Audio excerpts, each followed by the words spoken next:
எங்களுக்காய் பிறந்தவரே உமக்கு கோடி ஸ்தோத்திரம். எங்களை ஜெனிப்பிக்க இந்த பூமியில வந்தவரே உம்மை நன்றியோடு துதிக்கிறோம். நம்முடைய வல்ல கரங்களில் அர்ப்பணிக்கிறோம். தொடர்ந்து எங்க கூட பேசுங்கப்பா, மீட்பர் நாமத்தில் பிதாவே, ஆமென். கரங்களை உயர்த்தி ஹல்லேலூயா. வேதத்தை எடுத்துக்கொள்வோம். லூக்கா சுவிசேஷம் 2வது அதிகாரம். லூக்கா சுவிசேஷம் 2வது அதிகாரத்தின் 1 முதல் 18 வரையுள்ள வசனங்களில் இருந்து ஒரு சில காரியங்களை நான் உங்கள் மத்தியில், ஒரு 5 காரியங்களை நான் உங்கள் மத்தியிலே சொல்லி ஜெபிக்க விரும்புகிறேன். நன்றாய் தெரிந்த வேத பகுதி, விசேஷமாய் இந்த நாட்களிலே அதிகமாய் பேசப்படுகிறதும் தியானிக்கிறதும் கேட்கப்படுகிறதுமான வேத பகுதி என்று சொல்லலாம். மத்தேயு 2, லூக்கா 2, ஏசாயா 7, ஏசாயா 9, இதெல்லாம் அதிகமாய் சுத்தி நம் காதுகளிலே வந்து விழுகிற வார்த்தைகள். கடந்த நாளிலே விசேஷமாய் நேற்று இன்னொரு செய்தி தான் எடுத்து வைத்திருந்தேன். ஆனால் நேற்று ஆவியானவர் இந்த வார்த்தைகளை கொண்டு இடைபட ஆரம்பித்தார். நிச்சயமாய் கர்த்தர் நம்மோடு கூட பேசுவாராக. இதுல 1 முதல் நீங்க கவனிச்சீங்கன்னா, உலகமெங்கும் குடிமதிப்பு எழுதப்பட வேண்டும் என்று அகஸ்துராயனால் கட்டளை பிறந்தது என்று சொல்லப்பட்டிருக்கிறது. குடிமதிப்பு எழுதணும்னா எல்லாரும் அவங்கவுங்க சொந்த ஊருக்கு போகணும். இந்த கட்டளை பிறப்பிக்கப்படுவதற்கு முன்பதாக மரியாள் கன்சீவ் ஆயிட்டாங்க. இவன் மரியாள் வயிற்றில் குழந்தை இருக்கிறது. சில நேரத்தில் நம்முடைய வாழ்க்கையில ஒரு நிர்பந்தமான சூழ்நிலைக்கு நேராக நாம் தள்ளப்படுவோம். வேற ஆப்ஷனே இல்லை, வேற வழியே இல்லை. அது யாருமே விரும்பாதவர்கள். இப்ப இவங்க நாசரேத்திலிருந்து பெத்லகேமுக்கு போகிறார்கள். அதனுடைய 4வது வசனத்தை பாருங்கள். 3-4 வாசியுங்கள். அந்தபடி குடிமதிப்பு எழுதும்படிக்கு எல்லாரும் எடுத்தவங்க வாசிங்க. மைக்ல தங்கள் ஊர்களுக்கு போனார்கள். அப்பொழுது யோசேப்பும் தான் தாவீதின் வம்சத்தானும் குடும்பத்தானுமாய் இருந்தபடியினால், யோசேப்பும் அவன் தாவீதின் வம்சத்தானும் குடும்பத்தானுமாய் இருந்தபடியால் தனக்கு மனைவியாகிய நியமிக்கப்பட்டு கர்ப்பவதியான மரியாளுடனே குடிமதிப்பு எழுதும்படிக்கு கலிலேயா நாட்டில் உள்ள நாசரேத்திலிருந்து யூதேயா நாட்டில் உள்ள பெத்லகேம் என்னும் தாவீதின் ஊருக்கு போனான். இது விரும்பி போறது கிடையாது. பொதுவாகவே சொந்த ஊருக்கு போகிறது என்பது ரொம்ப சந்தோஷமான காரியம். எல்லாருக்குமே ரொம்ப பிடிக்கும் சொந்த ஊருக்கு. ஆனா இந்த சிச்சுவேஷன்ல ஒரு ஆள் கட்டளை விட்டு ஃபோர்ஸ் பண்ணி அனுப்புறது போல இருக்கிறது. ஏற்கனவே நிந்தை எப்படி இருக்கும் மரியாளுக்கு? அதாவது யோசேப்பு, மரியாள் இவர்கள் திருமணம் முடியவில்லை, நியமிக்கப்பட்டிருக்கிறார்கள்.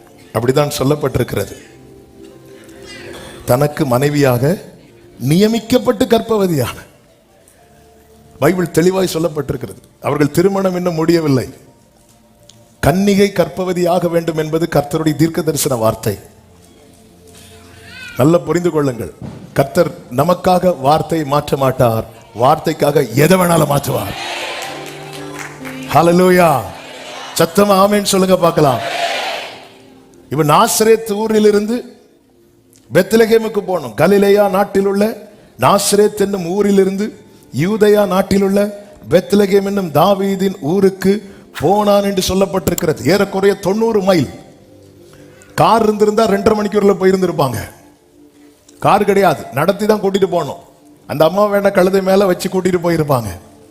இவங்க நடத்தி கூட்டிட்டு போனோம். 4 நாட்கள் நடக்கணும், மினிமம் 4 நாட்கள் நடக்க வேண்டும்.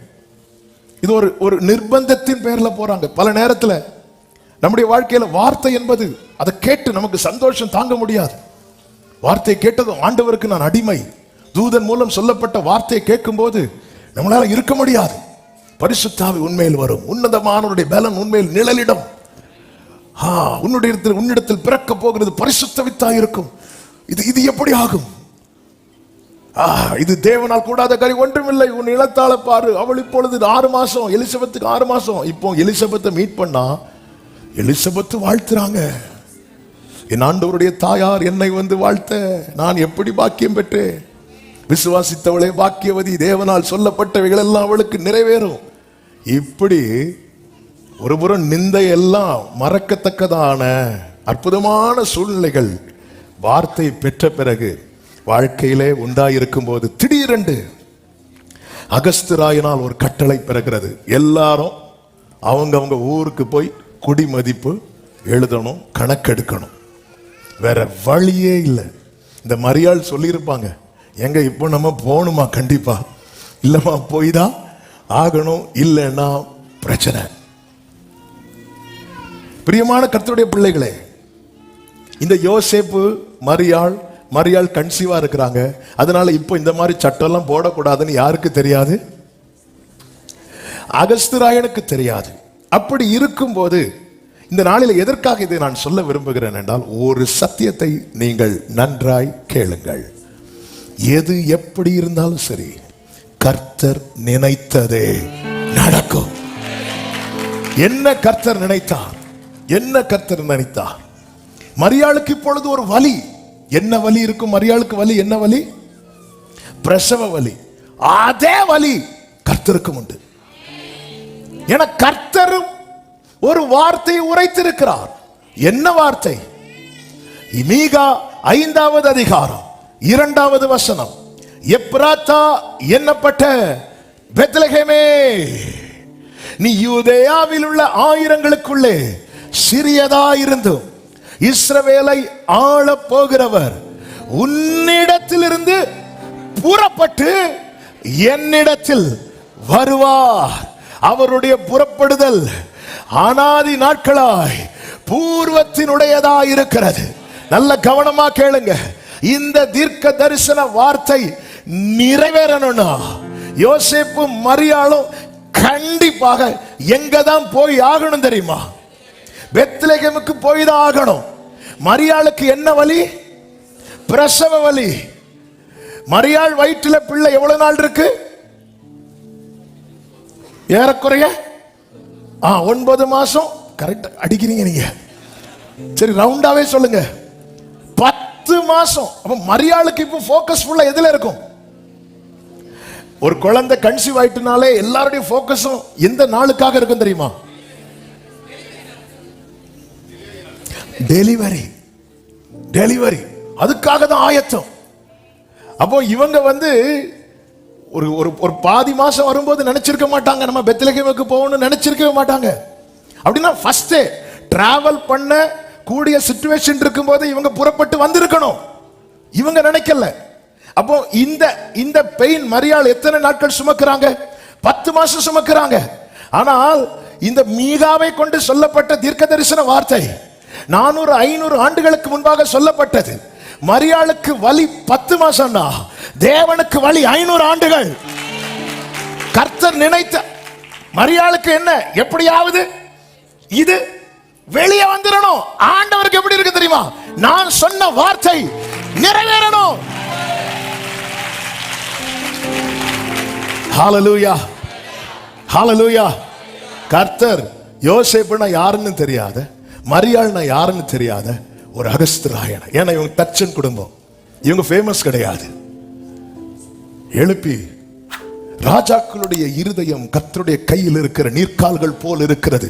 அதை அவர் தமது சித்தத்தின்படி திருப்புகிறார். ஹalleluya. இப்பொழுது கட்டளை பிறக்கிறது. எல்லாரும் குடிமதிப்பு எழுதணும். அவங்க சொந்த ஊருக்கு போறாங்க. இவங்க ஜாலியா டூர் போற மாதிரியே வந்திருப்பாங்க. எவ்வளவு வலி, எவ்வளவு போய் 4 நாட்கள் நடந்து. கர்த்தர் அமைதியா இருக்கிறார். கர்த்தர் தூதர்களை கொண்டு தூக்கி கொண்டும் போகவில்லை. ஒரு இடத்திலிருந்து வேறொரு இடத்துக்கு விரும்பி செல்வது வேறு, நிர்பந்தத்தில் செல்வது வேறு. சில நேரத்தில் நம்ம விரும்ப மாட்டோம். இங்கேயே இருப்பது யார் சொன்னா? பேதுரு சொன்னார். அங்கேயே விட்டாரா? இல்ல கிளம்புன்றாரு. கீழே கூட்டிட்டு போறார், நிர்பந்தமா ஃபோர்ஸ் பண்ணி இயேசு கிட்ட வந்து டீல் பேசுறார். ஆண்டவரே உமக்கு ஒரு கூடாரம். ஆண்டவர் கீழே வச்சு பிரசங்கம், மனுஷகுமாரனுக்கு தலை சாய்க்க இடம் இல்லை, நீங்க வாங்க நான் உங்களுக்கு கட்டித்தாரேன், உமக்கு ஒரு கூடாரம். நீங்க ஓகேனா சொல்லுங்க, போய் போட்டை வித்துட்டு வந்துடுவேன். ஏன்னா போட்டு வலையும் விட்டுட்டு தான் வந்திருக்கிறேன், வித்துட்டு வரல.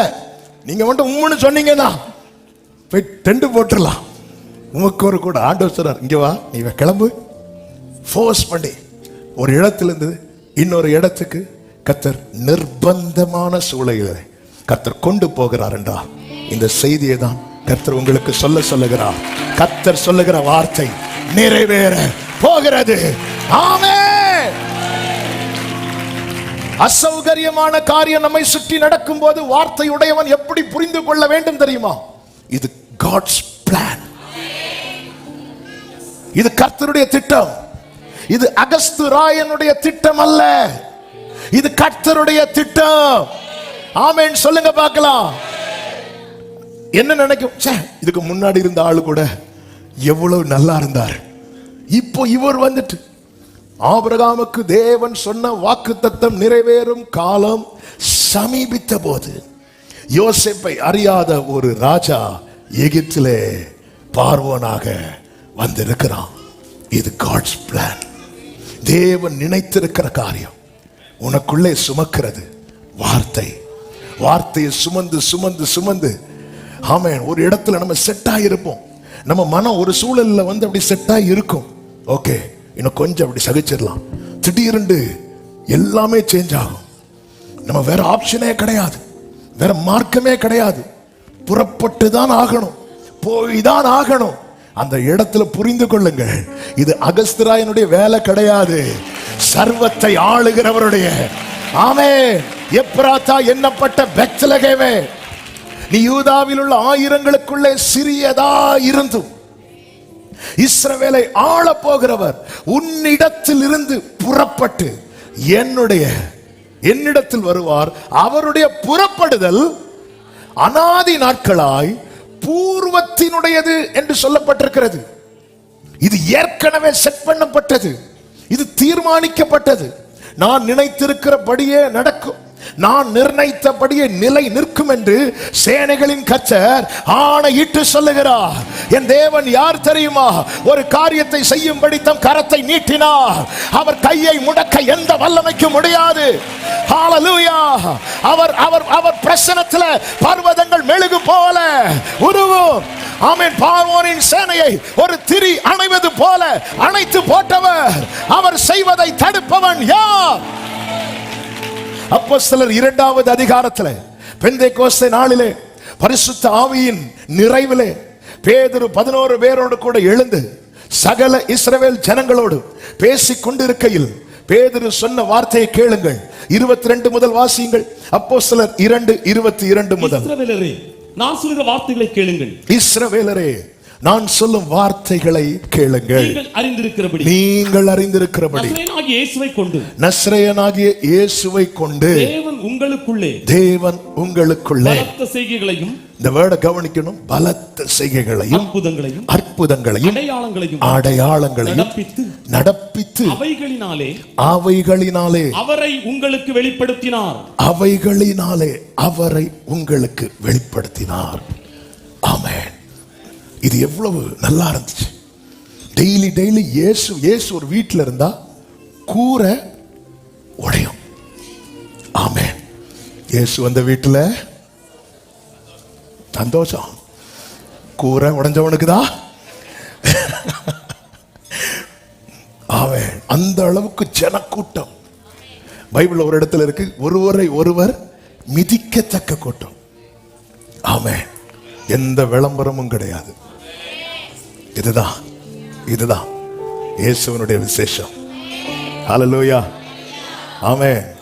இயேசு பெரிய பாடகராக இந்த பூமியில் அறியப்படவில்லை, ஆனா இயேசுவை குறித்து தான் அதிக பாடல்கள் எழுதப்பட்டது. இயேசு சாதாரணமா ஏழ்மை கோலமாய் அவதரித்தார், தாழ்மை என்னவென்று கற்று தந்தார்.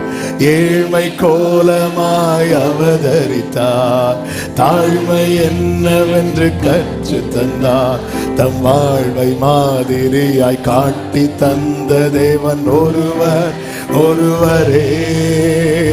நம் வாழ்வை இனிதாக மாற்ற வல்லவரும் இரட்சகரும் அவரே. ஹல்லேலூயா. ஆனா இன்னைக்கும் எல்லா மனிதர்களும் அறியப்பட்ட ஒரு நபர் உண்டு என்றால் அவர் இயேசு கிறிஸ்து மட்டுமே. அற்புதங்களையும் அடையாளங்களையும் பலத்த செய்கைகளையும் நடப்பித்து அவைகளினாலே அவரை, பிதாவாகிய தேவன் கிறிஸ்துவை அந்த அவருடைய மினிஸ்ட்ரியில ஃபர்ஸ்ட் ஆஃப் எப்படி ஜனங்களுக்கு வெளிப்படுத்தினார் என்றால் பலத்த செய்கை, அற்புதங்கள், அடையாளங்கள் மூலமாய் வெளிப்படுத்தினார். இப்படியே வெளிப்படுத்தினா எவ்வளவு நன்றா இருந்திருக்கும். நமக்கும் அப்படித்தானே தோன்றும். ஆனால் அடுத்த வசனத்திலே சொல்லப்பட்டிருக்கிறது, அப்படி இருந்தும். அடுத்த வார்த்தை, தேவன் நிர்ணயித்திருந்த ஆலோசனையின்படியே. தேவன் ஏற்கனவே நிர்ணயித்தது. அப்படி இருந்தோம்னா அந்த முதல் வசனத்தின்படி பார்த்தா நம்ம பேதுரு மாதிரி, நம்ம எல்லாம் பேதுரு மாதிரி தானே. ஆண்டவர் இவைகள் உமக்கு சம்பவிக்கவே கூடாது, இதெல்லாம் நடக்கவே கூடாது. பலத்த செய்கைகள், அற்புதங்கள், அடையாளங்கள், இப்படி கிறிஸ்துவை அநேகர் அறிந்து கொண்டார்கள். அப்படி இருந்தும் நமக்கு நிறைய இப்படி இருந்தா நல்லா இருக்குமே, இப்படி இருந்தா நல்லா இருக்குமேன்னு தோணும். அப்படி இருந்தும் நல்லா தான் ஆண்டவரே போயிட்டு இருந்துச்சு. அப்படி இருந்தும் சில காரியம் நம்மளால யூகிக்கவே முடிய மாட்டேங்குது. நல்லா தானே போயிட்டு இருந்து. அப்படி இருந்தும் தேவன் நிர்ணயித்த அவருடைய முன்னறிவின்படியே, foreknowledge of God, முன்னமே அவருக்கு தெரியும், தெரிஞ்சுதான் நிர்ணயிக்கிறார். அவருடைய முன்னறிவின்படியையும் அவருடைய ஆலோசனையின்படியையும் ஒப்பு கொடுக்கப்பட்ட அந்த இயேசுவை நீங்கள் பிடித்து, இயேசுவை பிடிக்க காரணம் என்ன தெரியுமா? மேல இருக்கிற ஒருத்தர் அவரை ஒப்பு கொடுத்தார். இவங்க எல்லாம் என்ன நினைச்சிட்டு இருக்கிறாங்க தெரியுமா? இவங்க ஆலோசனை பண்ணி இயேசுவை பிடிச்சது போல. ஒரு விஷயத்தை புரிஞ்சுக்கோங்க, ஆண்டவர் அறியாம நம்ம நிழல கூட சத்ருவுக்கு தொட முடியாது. God's plan என்ன? தேவ திட்டம் என்ன? இந்த எப்படி இப்போ நம்ம கிட்ட ஒரு ஆப்ஷன் வருதுன்னு வைங்களேன். இயேசுவை அப்பா கேட்கிறார், என் பையனை நான் வந்து 2 விதத்துல வெளிப்படுத்த விரும்புறேன். ஒன்று, அற்புதங்களை, அடையாளங்கள், பலத்த செய்கைகள் மூலமா என் மகன் யாருங்கிறத இப்படி நான் வெளிப்படுத்த விரும்புறேன். இன்னொரு ஆப்ஷன் இருக்கு. என்ன அது? ஆப்ஷன்ல நான் இன்னொரு பிளான் வச்சிருக்கிறேன். அவரை பிடிச்சி அடிச்சு கொன்று இப்படி நான் வெளிப்படுத்த விரும்புறேன். இப்படி நம்ம கிட்ட கேட்ட நம்ம என்ன சொல்லுவோம்? பாவம்பா.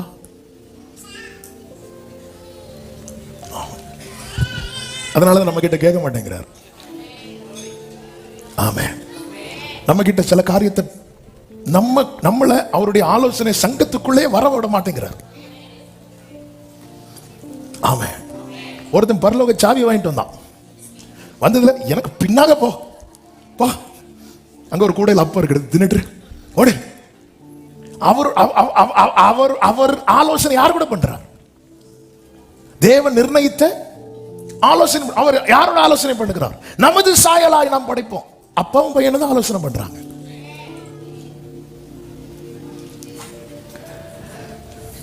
அப்பாவும் பையனும் தான் டிஸ்கஸ் பண்றாங்க. எனவேதான் அவரோடு பேசிக் கொண்டிருக்கிறார். பிதாவே மகிமைப்படுத்தும் அப்படிங்கிறார். பிதா சொல்ல, மகிமைப்படுத்தினேன், இன்னும் மகிமைப்படுத்துவேன். சுத்தி இருந்து யாருக்கும் புரியாது. மகிமைப்படுத்தணும் இங்கே என்ன சொல்றார்? குமாரன் மகிமைப்படும் வேளை வந்துவிட்டது. எல்லா உலகம் முழுவதும் அவரை பார்க்க போகிறார்கள். இதுல நமக்கு பாராட்டின கிருபையை நான் சொல்ல விரும்புகிறேன். ஏன் பிதா இவ்வளவு ஹாஷா இருக்கிறார், இவ்வளவு கடினமா இருக்கிறார் நமக்கு தோணும். அற்புதங்கள் அடையாளங்கள் மூலம் வெளிப்படுத்தப்பட்ட குமாரனை இஸ்ரவேலருக்கு மட்டுமே தெரிந்தது. ஆனால் சிலுவையில் உயர்த்தப்பட்ட குமாரனை எனக்கும் தெரிந்தது, உங்களுக்கும் தெரிந்தது, நம் அனைவருக்கும் தெரிந்தது. அவர் இஸ்ரவேலுக்கு மட்டும் இரட்சகர் அல்ல, என் இயேசு உலக இரட்சகர். ஹல்லேலூயா. அப்படி இருந்தும் இஸ்ரவேலருக்கு அற்புதங்களை அடையாளங்களை மட்டும் வெளிப்படுத்தியிருந்தா எவ்ரி இயர் குருத்தோலை பண்டிகை கோலாகலமா கொண்டாடி இருப்பாங்க. இல்ல, எந்த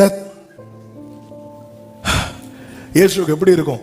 இவங்க ஓசன்னா பாடும்போது அவருக்கு தெரியும்ல, இதே தெருவில் இன்னும் நான் 1 வீக்ல சிலுவையை சுமந்து கொண்டு நடக்க போகிறேன்.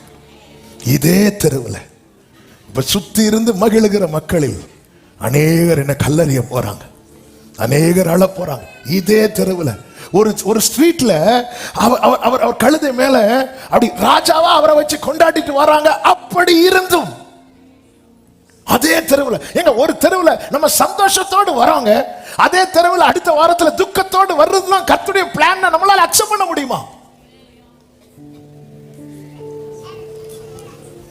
ஒரு தெருவில் நம்ம ஹாப்பியா போறோம், சந்தோஷமா போறோம், அதே ஸ்ட்ரீட்ல நெக்ஸ்ட் வீக்ல அழுதுட்டு அடி வாங்கிட்டு நிந்தை அவமானத்தை சகித்து கொண்டு நம்ம அதே ஸ்ட்ரீட்ல எல்லா கண் காண நமக்கு ஒரு மேன்மையான காரியம் நடக்கும் போது 1 வீக்ல எல்லா கண் காண நாம் நிந்திக்கப்படுகிறத நம்மளால அக்செப்ட் பண்ண முடியுமா?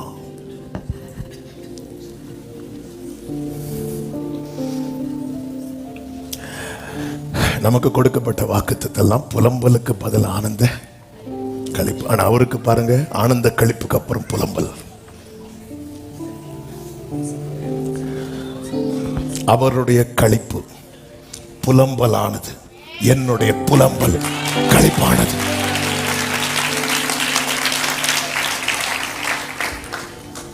தெரியாம 5 வாயை விட்டுட்டேன்.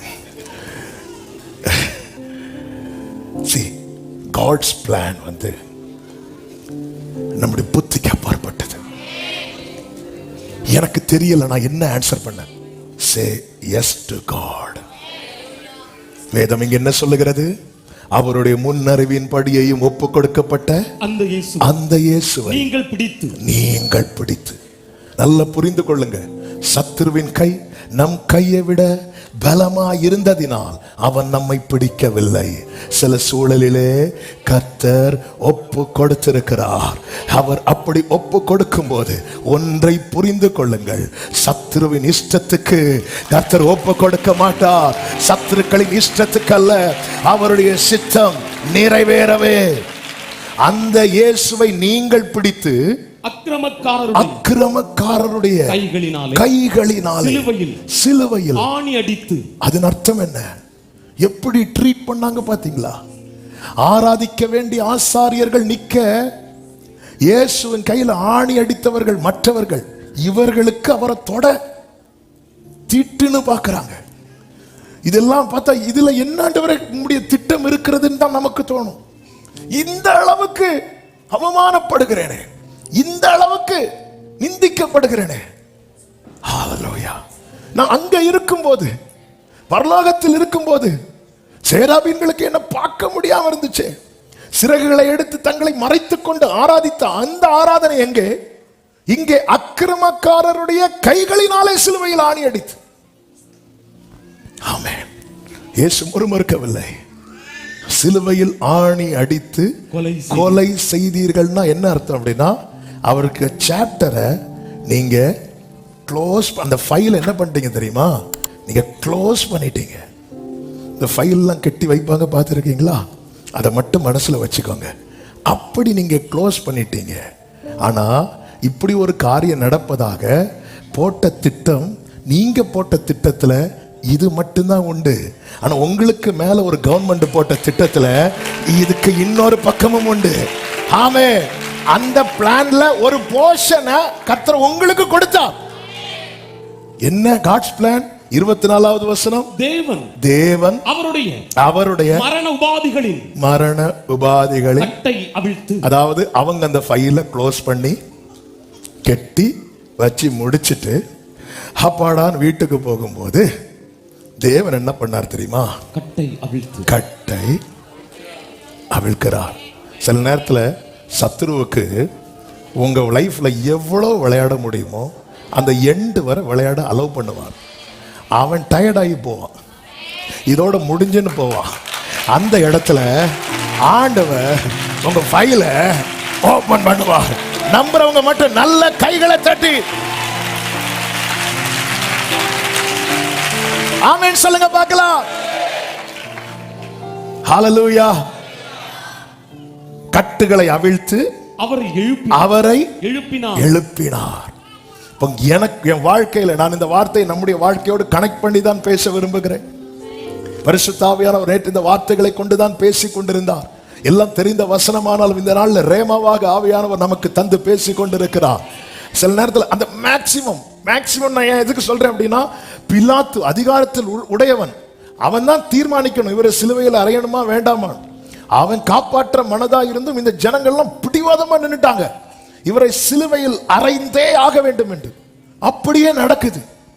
சிலர்லாம் நமக்கு ஃபேவர் பண்ண வருவாங்க, நடக்காது தெரியுமா? அதிகாரத்தில் இருக்கிறவங்க நமக்கு உதவி செய்ய வருவாங்க, பொறுப்பில் இருக்கிறவங்க நமக்கு ஃபேவர் பண்ண வருவாங்க. ஆனா சிலரால அது தடைபடும். அவங்க சொல்லுவாங்க, நாங்க ட்ரை பண்றோம், முடியல, எத்தனையோ பேருக்கு என்னெல்லாமோ செஞ்சு பார்த்துட்டோம், ஆனா உங்களுக்கு செய்யலான்னு வரும்போது நடக்க மாட்டேங்குது. பிலாத்துவ மாதிரி நிறைய பேர் கை கழுவுறாங்க. இந்த பாவம் எங்க மேல. பிலாத்து தன்னுடைய மேக்சிமம் ட்ரை பண்ணா, நடக்காது. கடைசியில் சிலுவையில் அறைய ஒப்பு கொடுத்தான். அப்போஸ்தலர் 4வது அதிகாரத்திலே 27, 28 வசனங்களில் இப்படி சொல்லப்பட்டிருக்கிறது, அந்தபடி உம்முடைய கரமும் உம்முடைய ஆலோசனையும் குறித்தவைகள் யாவையும் செய்யும்படி ஏரோதும் பொந்தியு பிலாத்தும் புறஜாதிகளோடும் இஸ்ரவேல் ஜனங்களோடும் கூட நீர் அபிஷேகம் பண்ணின உம்முடைய பரிசுத்த பிள்ளையாகிய இயேசுவுக்கு விரோதமாய் மெய்யாகவே கூட்டம் கூடினார்கள். அப்போ இங்கே இவங்க எல்லாம் கூடுனது எதை செய்யறதுக்கு தெரியுமா? அவங்க நினைச்சதை செய்யறதுக்கு அல்ல, அவர் நினைச்சதை செய்யறதுக்கு. நாம ஒரு வீடு கட்டணும்னு நினைப்போம், யாரெல்லாம் வேலை செய்யணும்னு நினைப்போம்? நமக்கு செட் ஆறவங்க. ஆனா ஆண்டவர் நம்ம லைஃப்ல கட்டணும்னு நினைக்கிற வீட்டில் நமக்கு செட் ஆகாதவங்களெல்லாம் கொண்டு வருவார். அப்போதான் நம்ம சொல்லுவோம், சீயோனோ ஆண்டவர் என்னை கைவிட்டார், தேவன் என்னை மறந்தார்.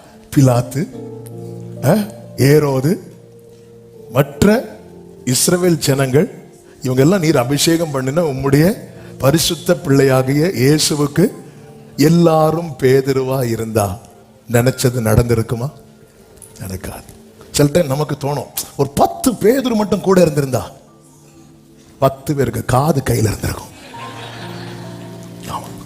10 யோவான் இருந்திருந்தா சாய்ந்து கொள்ள ஒரு மார்பு தான் உண்டு, அடி நடந்திருக்கும். ஆமென். 10 யூதாஸ் இருந்திருந்தா முத்தமிட்டு கொரோனா பரவி இருக்கும். நமக்கு தோணும் சில நேரத்தில், ஐயோ எனக்கு மட்டும் இவங்கள மாதிரி. ஹல்லேலூயா, ஹல்லேலூயா. நம்ம மேல, அதாவது சமுத்திரத்தின் ஜலம் போல, அலைகள் கொந்தளித்து மேலே எழும்புவது போல நம்ம மேல சத்துருவின் ஆரவாரம் எழும்பினாலும் God is in control. எல்லாவற்றையும் கண்ட்ரோல் பண்ணுகிறவர். ஆமென் சொல்றவங்க நல்ல கைகளை தட்டி ஹல்லேலூயா. இரண்டாவது காரியம், நேரம் போகிறதுனால நான் வேகமாய் சொல்லி முடிக்கிறேன். அதனுடைய லூக்கா 2வது அதிகாரத்தின் 6வது வசனத்தை வாசியுங்கள். அவ்விடத்திலே அவர்கள் இருக்கையில் அவளுக்கு பிரசவ காலம் நேரிட்டது. வேதம் சொல்லுகிறது, எல்லாவற்றுக்கும் ஒரு காலம் உண்டு. கர்ப்பவதியானவர்களுக்கு ஒரு பிரசவ காலம் உண்டு. அதுபோல வார்த்தையை சுமக்கிறவர்களுக்கு ஒரு காலத்தை கர்த்தர் வைத்திருக்கிறார். காலத்தை நிர்ணயிக்கிறவர் யார் தெரியுமா? நாம் ஆராதிக்கிற நம் தேவனாகிய கர்த்தர். அவர் நட்சத்திரங்கள் சந்திரன்களை எல்லாம் படைத்ததே அதற்கு தானாம். ஆதியாகமம் 1வது அதிகாரம் 14வது வசனத்திலே பகலுக்கும் இரவுக்கும் வித்தியாசம் உண்டாகத்தக்கதாய் வானம் என்கிற ஆகாய விரிவிலே சுடர்கள் உண்டாக கடவது, அவைகள் அடையாளங்களுக்காகவும் காலங்களையும் நாட்களையும் வருஷங்களையும் குறிக்கிறதற்காகவும் இருக்க கடவது என்றார். ஏன் இதை சொல்லுகிறேன் தெரியுமா? என் ஆண்டவர் காலத்துக்கு உட்பட்டவர் அல்ல, காலத்தையே உட்படுத்தினவர்.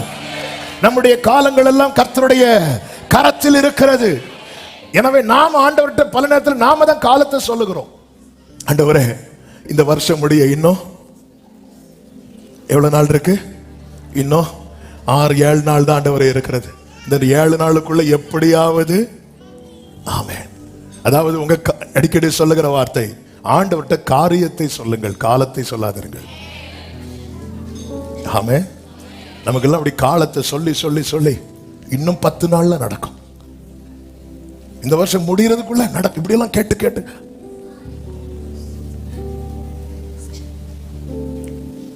நீ கர்ப்பவதியானவளா, உனக்கு ஒரு பிரசவ காலம் உண்டு. நீ வார்த்தையை சுமக்கிறவனா, வார்த்தையை சுமக்கிறவளா, அது வெளிப்படும் ஒரு காலத்தை கர்த்தர் வைத்திருக்கிறார். ஆமென் சொல்றவங்க மட்டும் கைகளை தட்டி. ஓசியா 6வது அதிகாரம் 11வது வசனத்திலே அழகாய் தெளிவாய் கர்த்தர் நமக்கு எழுதி கொடுத்திருக்கிறார். யூதாவே, உனக்கு ஒரு அறுப்பு காலம் நியமிக்கப்பட்டிருக்கிறது. பக்கத்துல பார்த்து சொல்லுங்க, உங்களுக்கு ஒரு காலத்தை கர்த்தர் வைத்திருக்கிறார், நியமித்திருக்கிறார். எனக்கு ஒரு காலம் உண்டு, அதுவரை காத்திருப்பே. எனக்கு ஒரு காலம் உண்டு, அதுவரை காத்திருப்பே. என் நேசர் என்னை உயர்த்திடுவார், நல்ல மேய்ச்சலை நான் காண. நல்ல கவனமா கேளுங்க, இந்த வசனம் நமக்கு தெளிவாய் சொல்லுகிறது. அவ்விடத்தில் இருக்கையில் அவளுக்கு பிரசவ காலம் நேரிட்டது. அப்போ அந்த காலம் நேரிடும் போது நாம் இருக்க வேண்டிய இடத்துல இருக்க வேண்டியது அவசியம். நம்ம காலத்தை பார்த்து கொண்டிருக்கிறோம், ஆனால் கர்த்தர் நாம் எங்கே இருக்கிறோம் என்பதை பார்த்து கொண்டிருக்கிறார். ஹல்லேலூயா. மெய்யாகவே இந்த இடத்தில் கர்த்தர் இருக்கிறார், இதை நான் அறியாதிருந்தேன் என்று யாக்கோபு சொல்லும் போது, யாக்கோபு வீட்டுக்குள்ள இல்லை, கர்த்தர் அவனை அந்த இடத்துல கொண்டு வந்து சரியா இந்த இடம், அவன் எங்கே கல்லை வைத்து படுத்தானோ அதற்கு மேலாக. நம்ம இங்க இருந்து 2 பில்லருக்கு நேர நூல் பிடிச்சாலே எங்கெங்கயோ போகும் இல்ல. இங்க இருந்து அந்த சர்ச் டோர் வர ஸ்ட்ரெயிட்டா நடந்து போங்கன்னு சொன்னாலே பாம்பை விட வளைஞ்சு வளைஞ்சு போகும். ஆனா இது பாருங்க, அவன் படுத்திருக்கிற இடத்துல இருந்து அவர் இருக்கிற இடம் வரைக்கும் கரெக்டா ஏணி வைக்கப்பட்டிருக்கிறது. இது எப்படிங்க ஆகும்? சர்வ வல்லவரா எது ஆகாது. ஹல்லேலூயா. வேதம் சொல்லுகிறது அதற்கு மேலாக. ஆதியாகமம் 28:13 எடுக்க வேண்டாம், அதற்கு கரெக்ட், அதுக்கு மேல. இப்போ ஆண்டவரே கேட்கலாமா, ஆண்டவரே எப்படி ஆண்டவரே நீங்க கரெக்டா இதுக்கு மேல இருக்கிறீங்க? நான் இங்கதான் இருக்கிறேன், உன்னை கரெக்டாக்கி இங்க கொண்டு வந்திருக்கிறேன்.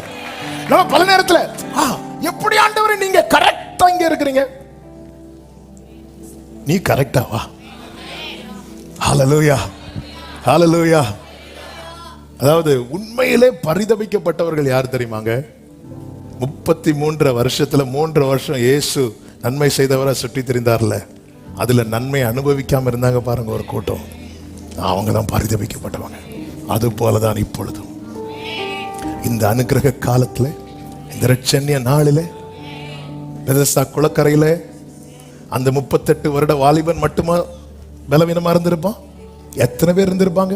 ஏன் அவனை மட்டும் ஆண்டவர் சுகமாக்கினார்? அங்க இருக்கிற எல்லாரும் எழும்பி போங்க எழும்பி போங்க எழும்பி போங்க சொல்ல வேண்டியதானே? இல்ல. எனவேதான் எருசலேமை பார்த்து கண்ணீர் வடித்தார், உன்னை சந்திக்கும் காலத்தை நீ அறிந்திருந்தாயானால் இந்த அனுக்கிரக காலத்துல, இந்த இரட்சண்ய நாளிலே தேவன் பாராட்டுகிற இந்த கிருபையின் ஈவை உணர்ந்து கர்த்தரிடத்தில் அந்த ரட்சிப்பை பெற்றுக் கொள்ளுகிறவன் பாக்கியவான். ஹல்லேலூயா. கர்த்தர் என்ன செய்கிறார் தெரியுமா? கரெக்டா அந்த இடத்துல கொண்டு வரார். அவ்விடத்தில் அவளுக்கு பிரசவ காலம் நேரிட்டது. யோசேப்புக்கு கர்த்தர் ஒரு சொப்பனத்தை கொடுத்தார். 17வது வயசுல. அது நிறைவேறும் காலம் வந்தது. பார்வோனுக்கு கர்த்தர் ஒரு சொப்பனத்தை கொடுக்கிறார். யோசேப்புக்கு கர்த்தர் சொப்பனம் கொடுக்கும் போது யோசேப்புக்கு பார்வோன் ஒரு கேரக்டரே தெரியாது. ஆனா பார்வோனுக்கு கர்த்தர் சொப்பனம் கொடுக்கும் போது யோசேப்பு பார்வோன் அரண்மனை வளாகத்துக்குள்ள எங்கேயாவது ஒரு இடத்துல இருக்கணும். யோசேப்பின் சொப்பனத்தை நிறைவேற்றதான் பார்வோனுக்கு சொப்பனத்தை கொடுக்கிறார். ஹல்லேலூயா. அநேகருக்கு கர்த்தர் ட்ரீம் கொடுப்பார், நமக்கு கொடுத்த ட்ரீமை நிறைவேற்றுவதற்கு. ஆமென். எத்தனை பேர் நம்புறீங்க? ஆனா யோசேப்பு நீ சொப்பனம் பார்க்கும்போது பார்வோன் உன் பக்கத்தில் இருக்க வேண்டிய அவசியம் கிடையாது. ஆனா இப்போ உன் ட்ரீமை நிறைவேற்றதுக்கு நான் அவனுக்கு ஒரு ட்ரீம் கொடுக்க போறேன். அப்ப நீ எங்கதான் இருக்கணும்? அங்கதான் இருக்கணும்.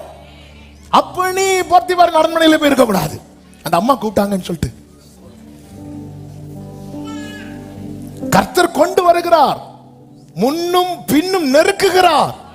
32வது சங்கீதத்துல தாவீது சொல்லுகிற உங்க கை என் மேல பாரமா இருக்குன்னு சில நேரத்தில் அப்படிதான் வைப்பார். நான் தூங்காதபடிக்கு என் கண்ணிமையை பிடித்து வைத்திருக்கிறீர். ஏன்? கர்த்தருடைய விருப்பத்தை சொல்லுகிறேன் சபையே. வார்த்தையை சுமக்கிற அன்பு உள்ளமே, உனக்கு ஒரு பிரசவ காலத்தை, உனக்கு ஒரு பிரசவ காலத்தை நேரிட பண்ணவே சில சூழலில உன்னை கர்த்தர் உட்கார வைத்திருக்கிறார். ஆமென் சொல்லுகிறவர்கள் ஹல்லேலூயா, ஹல்லேலூயா. இப்பொழுது பார்வோன் சொப்பனம் கண்டு சொல்லும் போது அந்த பானபாத்திரக்காரனுக்கு ஞாபகம் இருந்தது. அவன் யோசேப்பை குறித்து சொல்லுகிறான். அவன் எங்க இருக்கிறான்? இங்கேதான் இருக்கிறான், அடுத்த ரூம்ல இருக்கிறான், கூட்டிட்டு வாங்க. ஹல்லேலூயா. சில காரியங்கள் நடக்கும் போது, அதாவது எந்த ஒரு சரியா ஒரு நிழலை பார்த்து ஆகார் போய் உட்காரவில்லை. ஆகார ஒரு இடத்துல உட்கார வைக்கிறதுக்காக கர்த்தர் அவளை அலைய விட்டார், அலைய விட்டார். சவுல ஒரு இடத்துல கொண்டு வந்து நிறுத்தணும், சாமுவேலுக்கு முன்னாக கொண்டு வந்து நிறுத்தணும். அதற்காக கழுதைய தொலைய விட்டார். என் ஆண்டவர் செய்யறது இன்னைக்கு நமக்கு கடினமா இருக்கும். நாளைக்கு சொல்லுவோம் பிரசவ காலம் வந்தது, பிரசவ காலம் வந்தது. நல்ல கைகளை தட்டி ஆண்டவருக்கு மகிமை. சில இடத்தை விட்டு போக கூடாதுன்னு நினைப்போம், கொண்டு போவார். சில இடத்தை விட்டு போகணும்னு நினைப்போம், உட்கார வைப்பார். ஹல்லேலூயா. கடந்த நாள்ல ஒரு சகோதரி வந்து சொன்னாங்க, பஸ் ஜோம் பண்ணிக்கோங்க. எதுக்கு ஜோம் பண்ணணும்? எப்படி நாங்க தனி குடித்தனும் போலான் இருக்கிறோம். சரி, கர்த்தர் சித்தம் நடக்கட்டும். 2 மாசம் கழிச்சு இப்படி திருப்பி வந்தாங்க. எப்படிங்க வீடை மாத்திட்டீங்களா? ஆண்டவர் என்ன மாத்திட்டார் அப்படின்னாங்க. இதான் ஆண்டவருடைய செயல். ஆண்டவர் என்ன மாத்திட்டார், இப்போ எனக்கு போக வேண்டாம். ஆண்டவர் அப்படிதாங்க மாற்றுவார். சில நேரத்தில் நம்ம சூழ்நிலையை மாற்றுவார், நம்மை மாற்றுவார். God is in control. ஆண்டவர் ஒரு தரிசனம் உள்ள வாக்குத்தத்தம் உடைய ஒரு தேவ பிள்ளை என்ன புரியணும் தெரியுமா? என்ன சுத்தி ஏன் இது நடக்குது? உங்களை சுத்தி நடக்கிற எல்லாவற்றையும் நீங்க வார்த்தையோடு கனெக்ட் பண்ணி பாருங்கள். உங்க நம்பிக்கை அத்து போகவே போகாது, வார்த்தையும் மறக்காது. பவுல மாதிரி எழுப்பி நிக்கலாம். நான் ரோமாவிலே சாட்சி கொடுக்கணும், வார்த்தையோடு எனக்கு சொல்லப்பட்ட பிரகாரமாகவே நடக்கும். அவ்விடத்தில் இருக்கையில் அவ்விடத்தில் இந்த இடத்துல கர்த்தர் கொண்டு வருவதற்கு ஒரு அகஸ்துராயனை எழுப்புறார், ஒரு கட்டளை போட வைக்கிறார். இதெல்லாம் தேவனுடைய செயல்கள் எல்லாம் ஒரு நபருக்காக செய்வாருங்க. 7 வருஷம் செழிப்பு, 7 வருஷம் பஞ்சம், இது எல்லாமே யோசேப்புக்காக செஞ்சிருக்கிறாருன்னு நம்ப முடியுதா? 400 வருடத்துக்கு முன்னாடி ஆபிரகாமுக்கு கொடுத்த, 400 வருடம் இல்ல, 3 தலைமுறைக்கு முன்பதாக ஆபிரகாமுக்கு கொடுத்த வாக்குத்தத்தத்தை நிறைவேற்றுவதற்காக இதை கர்த்தர் செய்யறாருன்னா நம்ப முடியுதா? ஒரு தேசத்துக்கு பஞ்சத்தையே கொடுக்கிறாரா? இப்படி ஒரு சொப்பனத்தின் மூலம் யோசேப்பை கொண்டு வருகிறார். ஒரு பஞ்சத்தை கட்டளையிட்டு யாக்கோபு எல்லாம் இஸ்ரவேலரை எல்லாரும் எகிப்துக்குள்ள கொண்டு வரார். எதுக்காக? 400 வருடம் கழித்து இவங்க எல்லாம் இங்க இருந்து புறப்படணும். God's plan. ஆண்டவர் முன்னமே அறிகிறார். அதாவது காலத்தை அவர் ஏற்கனவே பார்க்கிறார். இதெல்லாம் ஃபர்ஸ்டே தெரியும்ல, ஃபர்ஸ்டே இதெல்லாம் நடக்கிறது அவருடைய. அதான் இந்த அறிவை சொல்லி முடியாது. இப்ப நம்ம கடற்கரையில நிக்கிறோம், ரொம்ப தூரத்துல இருந்து ஒரு ஷிப் வருது, நமக்கு பார்த்தா தெரியாது. நமக்கு எப்ப தெரியும்? பக்கத்துல வந்தா தெரியும். ஆனா அந்த மைக்ரோஸ்கோப், இந்த பைனாக்குலர் இதெல்லாம் வச்சு பார்த்தா என்ன தெரியும்? ஷிப்பு நிஜம், ஷிப்பு நிஜம் வந்துட்டு இருக்கு. ஆனா நமக்கு பக்கத்துல வந்தா தெரியும். ஆனா இந்த லென்ஸை வச்சு பார்த்தா தூரத்துல இருந்து தெரியும். ஆண்டவருடைய கண்ணு அப்படிப்பட்ட கண்ணு. தீர்க்கதரிசிகள் அப்படிதான் பார்த்தாங்க. அதாவது நெஜத்தை ஏற்கனவே பார்த்தாங்க, அவங்க தூரமா பார்த்தாங்க. நமக்கு இப்படி பார்த்தா பைபிளே தெரிய மாட்டேங்குது. அவங்க தூரமா பார்த்தாங்க, பார்த்து சொன்னாங்க. அவங்க ஏதோ கற்பனையில தீர்க்க தரிசனங்கிறது இதுதான். ஏதோ பார்த்து உங்க மேல ஒரு இப்படி பார்க்க கிடையாது. ஆண்டவர் அப்படி ஒரு லென்ஸ் அவங்களுக்கு போட்டு காட்டி கொடுக்கிறார். இது வருது பார்த்துக்கோ அப்படின்னு. இவங்க பைத்தியக்காரத்தனமா இருக்கும் இவங்களுக்கு. அது கிட்ட வந்துட்டு வருது வருது வருது, இவ்வளவுதான். இதுதான் கர்த்தர் முன் அறிவுங்கிறது. இதுதான் முன்னாடி தெரியும், தெரிஞ்சு சொல்றார். அதனாலதான் சில இடத்துல கொண்டு வந்து உட்கார வைக்கிறார். இந்த இடத்துல இவளுக்கான காலம் வருகிறது, இவனுக்கான காலம் வருகிறது. தாரி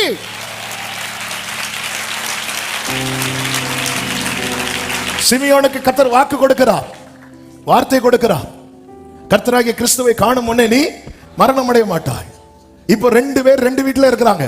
யோசேப்பு மரியாள் அவங்க வீட்டுல இருக்கிறாங்க, சிமியோன் அவர் வீட்டுல இருக்கிறார். யோசேப்பு மரியாள்கிட்ட சொல்றாங்க, கிளம்பு சர்ச்சுக்கு போவோம். ஆவியானவர் சிமியோன்ட்ட சொல்றார், கிளம்பு சர்ச்சுக்கு போ. அந்த வசனத்தை ரொம்ப பாத்தீங்கன்னா தெரியும். லூக்கா 2வது அதிகாரம் 27வது வசனத்தை வாசியுங்கள். அவன் ஆவியின் ஏவுதலினாலே தேவாலயத்திலே வந்திருந்தான். 24வது வசனம், கர்த்தருடைய நியாயப்பிரமாணத்தில் சொல்லி இருக்கிறபடி ஒரு ஜோடு காட்டு புறாவையாவது 2 புறா குஞ்சுகளையாவது பலியாக செலுத்த வேண்டும். அவரை எருசலேமுக்கு கொண்டு போனார்கள். அவரை எருசலேமுக்கு கொண்டு போனார். இவங்க இப்ப எருசலேம்ல இருந்து வராங்க, எருசலேமுக்கு வராங்க இவங்க வீட்டுல இருந்து. நம்மால் எங்க இருக்கிறாரு? வீட்டுல இருக்கிறாரு சிமியோன். ஆவியானவர் என்ன பண்றாரு? ஏவுறாரு. ஏவி இப்போ சிமியோனும் சர்ச்சுக்கு வராரு. இயேசுவை சுமந்து கொண்டு யோசேப்பு மரியாளும் சர்ச்சுக்கு வராங்க. யார் ஃபர்ஸ்ட் உள்ள போனா? ஃபர்ஸ்ட் புறப்பட்டது யாரு? யோசேப்பு மரியாளும். அடுத்து வந்தது யாரு? ஆனா உள்ள ஃபர்ஸ்ட் இருக்கிறது யாரு? சிமியோன். எப்படி சொல்றீங்க? ஆவியின் ஏவுதல்னா ஹெவி. நல்ல பாயிண்ட், தேங்க்யூ. அடுத்த செய்தியில சொல்றேன். இப்ப அந்த 27வது வசனத்தை பாருங்கள். இயேசு என்னும் பிள்ளைக்காக நியாயப்பிரமாண முறைமையின்படி செய்வதற்கு தாய் தகப்பன்மார் அவரை உள்ளே கொண்டு வருகையில் அப்ப நம்மால் இப்ப எங்க இருக்கிறாரு? உள்ள இருக்கிறார். சில சொல்லுவாங்க தெரியுமா, அப்பா வர்றதுக்குள்ள வீட்டுக்கு ஓடுற 6 மணிக்கு வராரு, 5:55 வீட்டுக்குள்ள வந்து நல்ல தேவங்க. ஆனாலும் உள்ள அடக்கி வச்சுட்டு நான் காலையில இருந்தே இங்க இருக்கிறது போல. எதுக்கு இதை சொல்றேன் தெரியுமா? ஆமே, வார்த்தை நிறைவேறும் காலம் வரும்போது ஃபர்ஸ்ட் அது வர்றதுக்கு முன்னாடி உங்களை கொண்டு அங்க செட் பண்ணி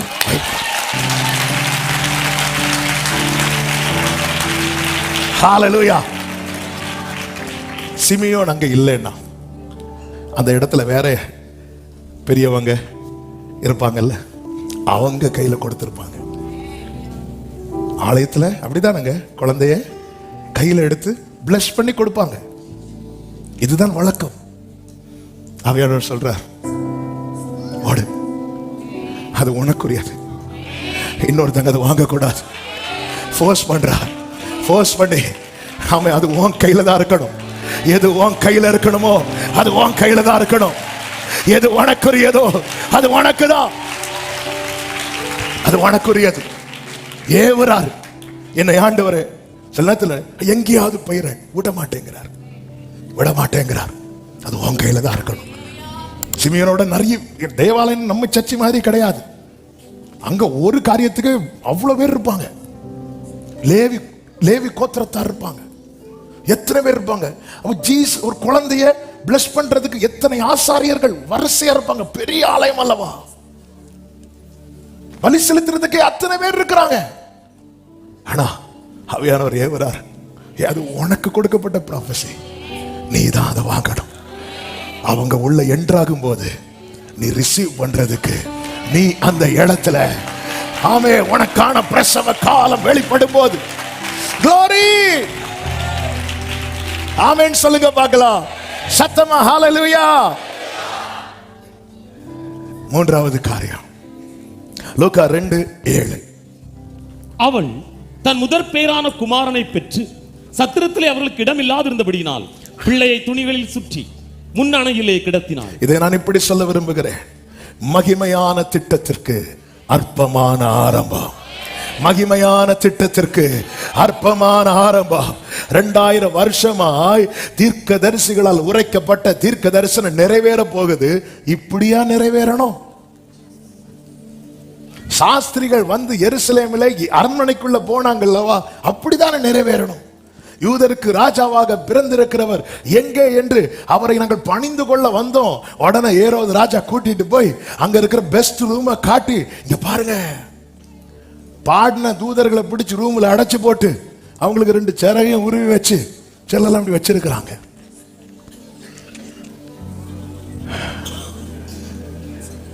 இல்ல என்ன ஆண்டவரே பெரிய, அதாவது முழு உலகத்தின் இரட்சகர், ஆண்டவருடைய திட்டம் முன்னறிவு தீர்மானித்தபடி நிர்ணயித்தபடி எவ்வளவு பெரிய திட்டம். ஆனா எப்படி ஆரம்பிக்குது பாருங்க.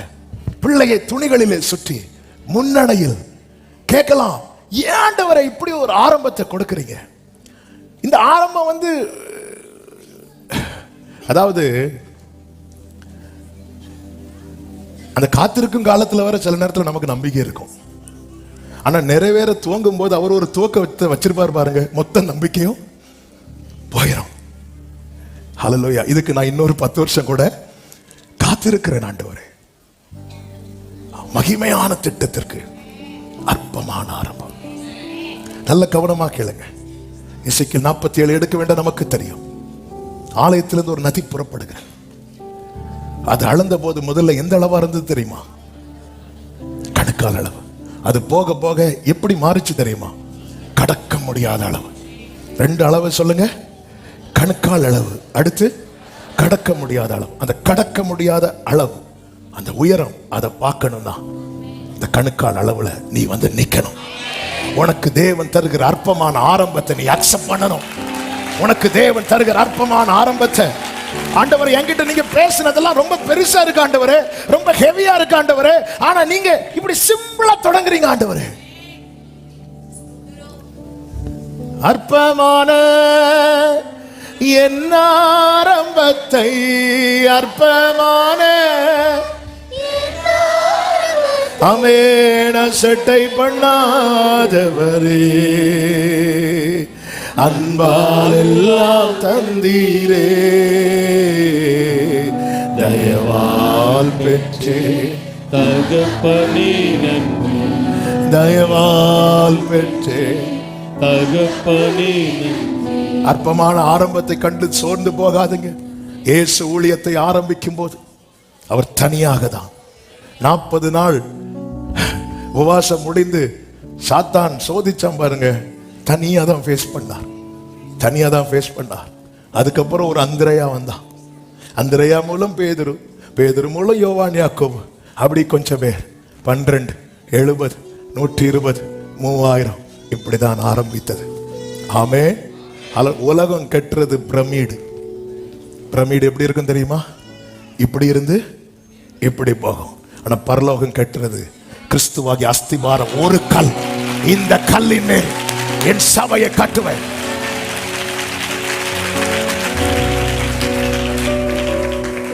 என் ஆண்டவர் பெரியவர். உங்க வாழ்க்கையில தேவன் தந்த வாக்கு தத்தத்துக்கும் இன்று இருக்கிற உங்கள் ஆரம்பத்துக்கும் சம்பந்தமே இருக்காது.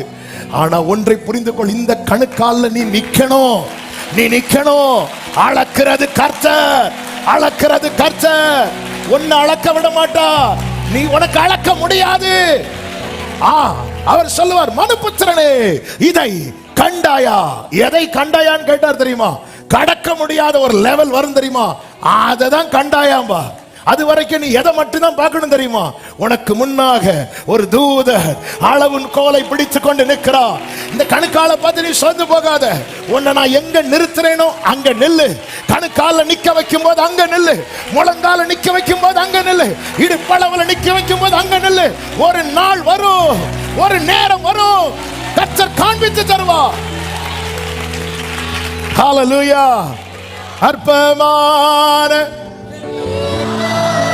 இந்த நதி ஆலயத்திலிருந்து புறப்படுகிறது. மகிமையான திட்டத்திற்கு அற்பமான ஆரம்பம். ஏன் ஆண்டவரே இப்படி வைக்கிறீங்க? ஹalleluya. எந்த வாழ்க்கையின் அடுத்து என்ன என்கிற கேள்வியோடு ஒரு கூட்டம் வெளியில படுத்திருக்கிறாங்க. அவர்களுக்கு உன் ஆரம்பத்தை தான் கர்த்தர் அடையாளமாகவே சொல்ல போகிறார். பிள்ளையை துணிகளிலே சுற்றி முன்னணையில் கிடத்திருக்க காண்பீர்கள். ஆமென். ஹalleluya. உனக்கு இப்படி ஒரு ஆரம்பத்தை கொடுத்திருக்கிறார்ல. வாழ்க்கை வீடு இல்லாம அடுத்து என்னன்னு வானத்தை பார்த்து படுத்திருக்கிற ஒரு கூட்டம் இருக்கிறது. ஆமென். ஹalleluya. அவர்களுக்கு உன்னுடைய ஆரம்பத்தை கர்த்தர் அடையாளமாய் கொடுத்து, glory Jesus. ஆமென். எனக்கு ஏன் இப்படி ஒரு ஆரம்பம்? ஒரு கூட்டம் ஜனங்களுக்கு நீ அதை பாரு. ஹalleluya. ஆமென். இது சொன்னது யாரு தெரியுமா? தூதன் வந்து சொல்லுகிறான். இந்த வசனத்தெல்லாம் இப்படி லிங்க் பண்ணி இப்படி கனெக்ட் பண்ணி நீங்க வீட்டுல போய் திருப்பி மெடிடேட் பண்ணுங்க. இந்த செய்தி உங்க கண்ணுக்கு முன்னாடி படமாய் ஓடும். சத்திரத்தில் இடம் இல்லாததா? சத்திரத்தில் அவர்களுக்கு சில இடத்துல உங்களுக்கு பிளேஸே கிடையாது, உங்களுக்கு இடம் இல்லை. அப்படி இருக்கையில் அப்ப இவங்களுடைய போக்கஸ் எது மேல இருக்கு தெரியுமா? சத்திரத்தின் மேல. ஆனா அங்க அவங்களுக்கு என்ன இல்லை தெரியுமா? இடம் இல்லை. இடம் இல்லாததுனால முன்னணியில கடத்தினார்கள். இன்னைக்கு நாம சில காரியங்கள் நமக்கு இல்லாததுனால நாம இதுல இருக்கிறோம். சில காரியங்கள் இல்லாததுனால இதற்காக நீங்க தேங்க் பண்ணக்கூடிய நாட்கள் வரப்போகிறது. எந்த தாயாவது தன் பிள்ளையை துணியிலே சுற்றி முன்னணியிலே கடத்துவார்களா? கடத்த மாட்டாங்க. ஹalleluya. ஆனா இவங்க இப்படி இருக்க காரணம் இடம் இல்லை. ஆனா இவர்கள் இப்படி கிடத்தின போது 8வது வசனத்துல, அப்பொழுது அந்த நாட்டிலே மேய்ப்பர்கள் வயல்வெளியில் தங்கி. ஆமென். நல்ல இந்த வேர்டை கனெக்ட் பண்ணுங்க. மரியாள் துணியிலே சுற்றி பிள்ளையை இப்படி கடத்தும் போது கேமரா அப்படியே எந்த பக்கம் திரும்ப தெரியுமா? ஒரு கூட்டம் வெளியில கிடக்குறாங்க. ஒரு கூட்டம் வெளியில கிடக்குறாங்க. ஹalleluya. இப்படி இந்த மரியாள் துணியில சுற்றி முன்னணியில கடத்துறது வரைக்கும் தூதர்கள் வெயிட் பண்ணிட்டு இருக்கிறாங்க. ஏன்னா அவங்களால இருக்க முடியல தெரியுமா? இந்த காஸ்பல் உள்ள இருக்குன்னு வைங்கள, அதை அடக்கிட்டு இருக்க முடியாது. மேய்ப்பர்கள் வயல்வெளியிலே தங்கி ராத்திரியிலே தங்கள் மந்தையை காத்து கொண்டிருந்தார்கள். இனி 7 கடைசியும் 9ஐயும் வாசிங்க. 7 கடைசி பிள்ளையை துணிகளில் சுற்றி முன்னணையிலே கிடத்தினாள். இப்ப அந்த நான் சொல்ற வசனத்தை அப்படியே முன்னணையிலே கிடத்தினாள். அடுத்து அவ்வேளையில் கர்த்தருடைய தூதன் அவன் வெயிட் பண்ணிட்டு இருக்கிறான். ஏமா சீக்கிரம் படுக்க வைமா. ஏன்? ஐயோ என் பிள்ளைய நான் இப்படி வைக்கிறேனே. என் பிள்ளைங்க நிறைய பேர் வெளியே இருக்கிறாங்க. பல நேரத்தில் எனக்கு ஆண்டவர் இப்படி ஒரு ஆரம்பத்தை கொடுத்திருக்கிறீங்க. தூதன் வந்து இந்த முன்னணை மேட்டரை சொல்லலையே, சொல்ல மாட்டார். சொன்னா நம்ம இதோ நான் ஆண்டவருக்கு அடிமை வேற யாருக்கு கழுத்தை கொடுத்துட்டு, ஆண்டவர் என்னை விட இந்த காரியத்துக்கு பெஸ்ட் என் தம்பி ஆண்டவரே, அவனை பிடிப்பீராக அப்படி சொல்லிட்டு நம்ம என்ன பண்ணிடுவோம்? ஓடிடுவோம். இல்ல, இங்க ஏற்கனவே கொஞ்சம் பேர் படுத்திருக்கிறாங்க வயல்வெளியில. ஆமே, பிள்ளைய துணியில சுற்றி அப்படி கிடத்தும் போது அவ்வேளையில் தூதன் வந்து அவர்களிடத்தில் வந்து நின்றான்.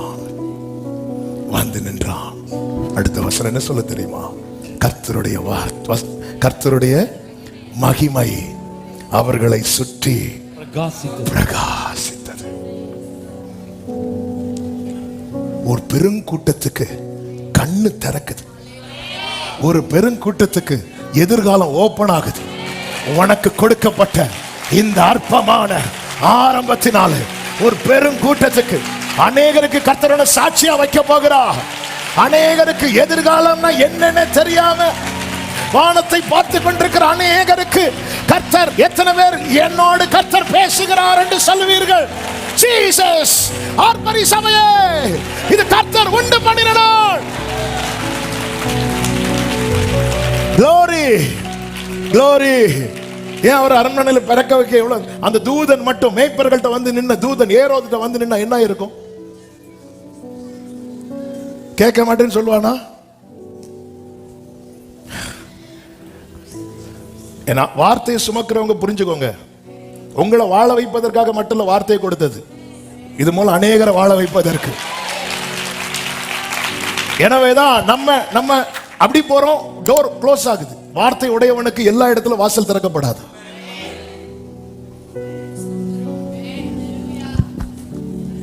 வார்த்தை இல்லாதவனுக்கு எல்லா வழிகளுக்கும் போகலாம்.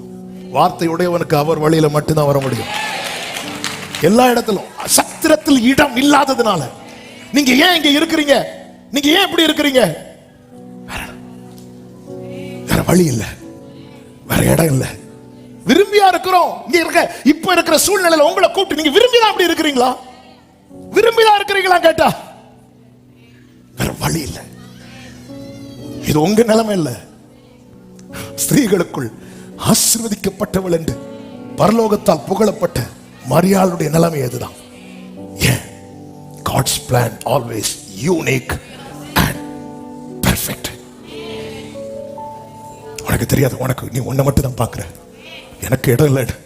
இடம் இல்லாம ஒரு கூட்ட ஜனங்களை நான் பார்க்கிறேன். அவங்களுக்கு நான் ஒன்ன வச்சு நிறுத்தி ஷலாமா கராமா.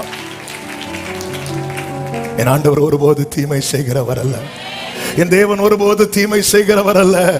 ஆமென். அப்பா தந்த அற்பமான ஆரம்பத்துக்காக நன்றி என்று சொல்லுகிறவர்கள் அவங்களுக்கு எப்படி எப்படி ஆண்டவரை தேங்க் பண்ண முடியுதோ, அற்பமான என் ஆரம்பத்தை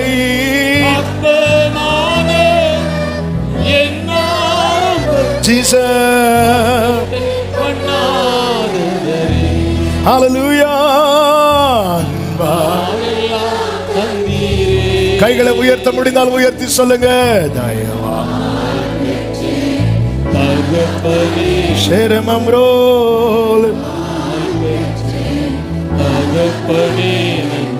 நான்காவதாக டைம் ஆயிட்டு ஒரு 5 to 10 minutes முடிச்சிருக்கிறேன். ஆமென். glory. சந்தோஷத்தை உண்டாக்குனார் செய்தி. நமக்கு அந்த சம்பவம் தெரியாதனால நான் வாசிக்கல. நல்ல கவனிங்க. அங்க என்னெல்லாம் இருக்கு தெரியுமா? வயல்வெளி இருக்கு, நல்ல மேய்ச்சல் இருக்கு, அடுத்து மந்தை, நல்ல ஆடுகள் இருக்கு. அந்த ஆடுகளை குறித்து சரித்திரம் இப்படி சொல்லுகிறது, அதுல அநேக ஆடுகள் வந்து எருசலேம் தேவாலயத்தில் வளர்க்கப்பட்ட ஆடுகள் வளர்க்கப்படுது. ஏன்னா அங்க வந்து ஆடுகளை விற்பனை செய்வாங்க. எதுக்குன்னா பலி செலுத்த வெளியூர்ல இருந்தெல்லாம் வரும்போது அவங்க வெளியூர்ல இருந்தெல்லாம் ஆடுகளை கொண்டு வர முடியாது. அப்போ பலி மிருகம், அப்போ இந்த கோயில் ஆடுங்கள்லாம் சொல்லுவாங்க தெரியுமா? இதெல்லாம் எங்கிருந்து வந்ததுன்னா அங்கிருந்து வந்ததுதான், அங்கிருந்து வந்தது. அப்போ அதை மேய்க்கிற மேய்ப்பர்கள் உண்டு. அவங்க வந்து மேய்ச்சிட்டு கொண்டு வருவாங்க, அதை சேல் பண்ணுவாங்க. இப்படி சரித்திரம் சொல்லுது. எப்படி ஆகட்டும், மேய்ப்பர்கள் இருக்கிறார்கள், மேய்ச்சல் இருக்கு, ஆடுகள் இருக்கு. மேய்ப்பர்கள், ஆடுகள், மேய்ப்பர்கள், ஆடுகள். தூதன் வந்து நிற்கிறான். நற்செய்தி மேய்ப்பர்களுக்கு மட்டும் இல்லை, ஆடுகளுக்கும். என்ன? அவர் நல்ல மேய்ப்பன், அவர் தேவ ஆட்டுக்குட்டி.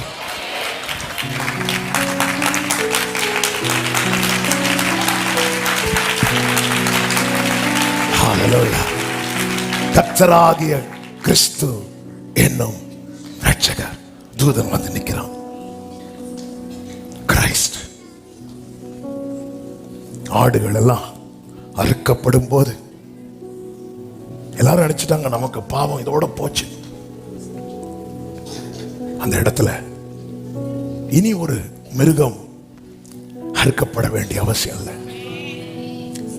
அந்த இடத்துல அவர் தேவாட்டுக்குட்டியா வரார். இதான் காஸ்பல். பிரதான மேய்ப்பராய் அவர் வருகிறார். மேய்ப்பர்கள் இந்த செய்தி அவங்க கேட்கணும். எல்லாமே அடையாளமாய் கர்த்தர் நமக்கு வைத்திருக்கிறார். பைபிள்ல நடந்தவைகள், நடக்க போகிறவைகளுக்கான அடையாளம். சொல்லுங்க, நடந்தவைகள் நடக்கிற போகிறவைகளுக்கான அடையாளம். அங்க என்ன இருந்ததுன்னு சொன்னேன்? வயல்வெளி இருந்துச்சு, மேய்ச்சல் இருந்துச்சு. காஸ்பல் வந்ததும் அங்க என்ன வந்துச்சு? வெளிச்சம் வந்துச்சு. என்னதான் நன்மை இருந்தாலும் இருட்டில் பார்க்க முடியாது. நம்ம என்னதான் நன்மை இருந்தாலும் வெளிச்சம் வந்தாதான் நம் கண்கள் நன்மையை பார்க்கும். அடுத்து மேய்ப்பார். இங்க மேய்ப்பர்கள் மந்தையெல்லாம் இருக்கும்போது நம்முடைய கண்ணு, நம்முடைய போக்கஸ் கிறிஸ்து மேலதான். அவர் தான் நம்முடைய மேய்ப்பர். நானே நல்ல மேய்ப்பன். நல்ல மேய்ப்பன் ஆடுகளுக்காக தன் ஜீவனை கொடுப்பான். நீங்க இரவு முழுவதும் காத்திருந்து நாளைக்கு அதை அறுக்க போறீங்க. நாளைக்கு அறுக்கட்டும். இரவு முழுவதும் காத்திருந்து நாளைக்கு அறுக்க போறீங்க. ஆனா நான் நல்ல மேய்ப்பன், ஆடுகளுக்காக ஜீவனை கொடுக்க வந்திருக்கிறேன். நானே உலகத்தின் பாவத்தை சுமந்து தீர்க்கிற தேவ ஆட்டுக்குட்டி. கர்த்தராகிய கிறிஸ்து என்னும் இரட்சக தீர்க்கதரிசிகளால் உரைக்கப்பட்டவர் உங்களுக்கு பிறந்திருக்கிறார். தாவீதின் ஊரிலே பிறந்திருக்கிறார். இவர் ஆசாரியருக்கெல்லாம் பெரிய ஆசாரியர், மெய்ப்பருக்கெல்லாம் பிரதான மெய்ப்பர். இவர் தேவ ஆட்டுக்குட்டி. இவரை குறித்து ஏசாயா இப்படி சொல்லுகிறார். 25வது அதிகாரம் 8-9 வசனங்களிலே அவர் மரணத்தை ஜெயமாய் விழுங்குவார். கர்த்தராகிய தேவன் எல்லா முகங்களிலும் இருந்து கண்ணீரை துடைத்து தமது ஜனத்தின் நிந்தையை பூமியில் இராதபடிக்கு முற்றிலும் நீக்கி விடுவார். கர்த்தரே இதை சொன்னார். அக்காலத்திலே இதோ இவரே நம்முடைய தேவன், இவருக்காக காத்திருந்தோம், இவர் நம்மை ரட்சிப்பார். இவரே கர்த்தர், இவருக்காக காத்திருந்தோம், இவருடைய ரட்சிப்பினால் மகிழ்வோம் என்று சொல்லப்படும். என்ன கவனிச்சீங்களா? வெறும் கிறிஸ்து பிறப்பின் மகிழ்ச்சி அல்ல. ஆமென். இவரால் நமக்கு கிடைத்த ரட்சிப்பினால் களி கூர்ந்து மகிழ கடவோம். கிறிஸ்துமஸினால் மகிழ்ந்து களி கூறப்படுவோம் என்றல்ல, ரட்சிப்பினால். ரட்சிப்பு. கிறிஸ்துமஸ் வருது, ஜாலி. ரட்சிக்கப்பட்ட ஜாலி. இப்படி யாராவது சொல்லி இருக்கிறோம்? அது எப்படி சொல்ல முடியும்? கிறிஸ்துமஸ் தானே கேக் கிடைக்கும். நமக்கெல்லாம் கிறிஸ்துமஸ் வருது, ஜாலி. இவருக்காக காத்திருந்தோம். இவருடைய ரட்சிப்பினால் இவருடைய பர்த்டே செலிப்ரேட் பண்ணணும். Government holiday. ஆண்டவர் தீர்க்கதரிசியை கொண்டு சொல்லவில்லை, அவர் பிறந்த நாளில் மொத்தத்தில் லீவு விடணும். இது பரலோக கட்டளை. நம்ம எதுல களி கூறுகிறோம்? ஹல்லேலூயா. மேய்ப்பர்கள், மந்தைகள். அவர் வரார். அவர்தான் இருளில் இருந்த ஜனங்கள் பெரிய வெளிச்சத்தை கண்டார்கள். நற்செய்தி. எனக்கு கேட்கிற, ஒருவேளை நீங்க ஃபர்ஸ்ட் டைம் ஜீசஸை பத்தி கேட்கலாம். ஆன்லைன்ல அநேகர் இருக்கலாம், இங்கே வந்திருக்கலாம். இயேசுவின் நாமத்தில் உங்களுக்கு அவரை குறித்து ஒரு வார்த்தை சொல்லுகிறேன். ஒருத்தங்க நம்ம கண்ணீரை துடைக்கணும்னா நம்ம எது கழுறோம்னு அவங்களுக்கு தெரிஞ்சிருக்கணும். அந்த கண்ணீருக்கு அவங்க மருந்தா இருக்கணும். இன்னொன்று, நம்மில் அழுகையை பார்க்க விரும்பாதவர்களா இருக்கணும். இந்த மூணுக்கும் உரிய ஒருத்தர் தான் இயேசு மட்டும்தான். ஹல்லேலூயா, ஹல்லேலூயா. மரணத்தை ஜெயமாய் விழுங்கிட்டு கண்ணீரை துடைக்கிறார். ஏன் கண்ணீரை துடைக்க அவர் மரணத்தை விழுங்க வேண்டி இருந்துச்சு. இவரே கர்த்தர். எல்லாரும் உங்க வலது கரத்தை உயர்த்தி இயேசுவே ஆண்டவர் சத்தமா சொல்லுங்க பார்க்கலாம். இயேசுவே ஆண்டவர். Jesus is Lord. எல்லாம் உங்க ஸ்டேட்டஸ்ல வச்சிருங்க. இயேசுவே ஆண்டவர். ஆமென் சொல்லுங்க பார்க்கலாம். இயேசுவே ஆண்டவர். ஹல்லேலூயா. ஆமென் சொல்லுங்க பார்க்கலாம். ஒரு வார்த்தையை சொல்லி நான் செபிக்கிறேன். 2வது அதிகாரம், ஆமென், 14 முதல் 15 முதல் பார்த்தீங்கன்னா, தேவதூதர்கள் அவர்களை விட்டு பரலோகத்துக்கு போன பின்பு மேய்ப்பர்கள் ஒருவரை ஒருவர் நோக்கி வாசிங்க. நாம் பெத்லகேம் ஊருக்கு போய் நடந்ததாக கர்த்தரால் நமக்கு அறிவிக்கப்பட்ட இந்த காரியத்தை பார்ப்போம் வாருங்கள் என்று சொல்லி தீவிரமாய் வந்து மரியாளையும் யோசேப்பையும் முன்னணையிலே கிடத்திருக்கிற பிள்ளையையும் கண்டார்கள். நமக்கு நடந்ததாக சொல்லப்பட்டதை போய் பார்ப்போம் வாருங்கள் என்று சொல்லி வந்து கண்டு பிரசித்தப்படுத்தினார்கள் என்று 17வது வசனத்தில் சொல்லப்பட்டிருக்கிறது. எதுக்கு இதை சொல்றேன் தெரியுமா? கிறிஸ்துவை குறித்த செய்தி பொய் அல்ல, அது சத்தியம். இந்த பூமியில இயேசு வந்தது உண்மை. இந்த வேதம் பொய் அல்ல, இது கற்பனை கதை அல்ல, இது சத்தியம். எனவேதான் நாஸ்திகர்கள் இயேசு இல்லைன்னு சொல்ல மாட்டாங்க. இயேசு வந்து புரட்சியாளர் அப்படி இப்படின்னு பேசுவாங்க. இயேசு இல்லைன்னு அவங்களுக்கு சொல்ல முடியாது. ஹல்லேலூயா. ஜீசஸ் வந்தது சத்தியம். ஆமென். கடவுள்லாம் கிடையாதுன்னு சொல்றவனுக்கு பர்த்டே கேளுங்க. அது திருவள்ளுவருக்கு முன் திருவள்ளுவருக்கு பின் அப்படியா சொல்லுவாரு? இல்ல, இயேசுடைய பர்த் வச்சுதான். இயேசு அந்த மரணத்தோட காலத்தை பிரித்தார். ஆமென். இது மெய்யான, அதுதான் இந்த சுவிசேஷத்தை பிரசங்கியுங்கள். வந்து கண்டார்கள். எதை கண்டார்கள் தெரியுமா? இயேசு பிறந்ததை கண்டார்கள். என் வாழ்க்கையில கிறிஸ்து பிறந்திருக்கிறான்னு சொல்றவங்க கைகளை உயர்த்தி ஆமென் சொல்லுங்க. அவர்கள் வந்து கண்டு பரவசப்பட்டார்கள் என்றல்ல, பிரசித்தப்படுத்தினார்கள். நாளைக்கு ஒரு ஆளுக்காவது காஸ்பல் சொல்லுங்க. சொல்ல முடியலையா? உங்க ஸ்டேட்டஸ்ல எல்லாம் இயேசுவே ஆண்டவர், உங்களை எப்படி சொல்ல முடியுமோ வச்சிருங்க. நீங்க கிறிஸ்துவை கனப்படுத்துகிறீர்கள் என்ற அர்த்தம். கர்த்தர் உங்களை ஆசீர்வதிப்பாராக. Merry Christmas. God bless you. எல்லாரும் அப்படி எழுந்து நிற்கலாமா? எல்லாரும் எழுந்து நிற்கலாமா? வலது கரத்தை வானத்துக்கு நேராக உயர்த்தி இடது கரத்தை இருதயத்தில் வைத்து ஒரே ஒரு ஜெபம். ஆண்டவரே, உம்மை பிரசித்தப்படுத்துகிறவனாய், உம்மை பிரசித்தப்படுத்துகிறவளாய் என்னை மாற்றுவீராக. ஆண்டவரே, என்னை மாற்றுவீராக. அந்த மேய்ப்பர்கள் வந்து கண்டு பிரசித்தப்படுத்தினார்களே அப்பா, எங்க வாழ்க்கையில நீங்க இருக்கிறீங்க. இதை நான் சொல்லணும்ப்பா. நான் சொல்லாம மறைச்சிட கூடாதப்பா. நான் இந்த சுவிசேஷத்தை அறிவிக்காம விட்டுற கூடாதப்பா. இருளில் இருந்த என் வாழ்க்கையில வெளிச்சமாக நீர் வந்தது போல அநேகர் இருள் மாற என்னை ஒளியாய் பயன்படுத்துவீராக, பயன்படுத்துவீராக, பயன்படுத்துவீராக. இயேசுவின் நாமத்திலே அப்படி கேட்கிற ஒவ்வொருவருக்காய் ஜெபிக்கிறேன். சுவிசேஷ பாரம், சுவிசேஷ தாகம் ஒவ்வொருவருக்குள்ள உண்டாகட்டும். இங்க இருக்கிற சிறு பிள்ளைகள், வாலிபர்கள், பெரியவர்கள், முதியவர்கள் அத்தனை பேரும் சுவிசேஷத்தை பிரசித்தப்படுத்துகிறவர்களாக மாற்றுவீராக, மாற்றுவீராக. ஆமென், ஆமென். Thank you Jesus. பரிசுத்த பிதாவே, நல்ல தகப்பனே, நன்றியோடு துதிக்கிறோம். உம்மை சொல்வதுதான்ப்பா எங்க வாழ்க்கையில கிடைத்த மிக பெரிய பாக்கியம்.